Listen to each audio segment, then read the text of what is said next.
18 ученици од Сергеј Михајлов од класата пијано денес одржаа завршен концерт.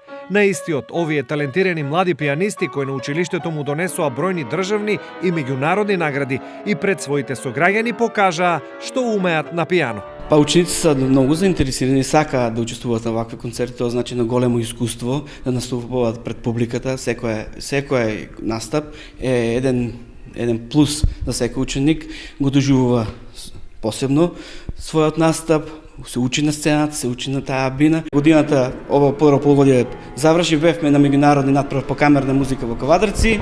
Сега следуваат надпревари, државни надпревари кои се организираат во Скопје и во другите поголеми градови, но имаме и надпревари од меѓународен карактер, како во Италија, во Србија, во Бугарија и така земаме учество на сите тие надпревари и се враќаме, што е најдобро, се враќаме со голем број први и специјални награди од тие надпревари. Учениците задоволни од ваквите концерти велат дека за нив ова е големо искуство. Овој концерт денес ми овозможува да се навикнам за понатамошните настапи во моето школување. Во иднина сакам да се занимавам со оваа професија и понатаму да имаме уште повише настапи и концерти слични на овие. Инаку учениците од Државното музичко училиште Сергеј Михајлов се дел и од големиот завршен новогодишен концерт, кој традиционално се одржува секоја година во Домот на културата Ацо Шопов во Штип.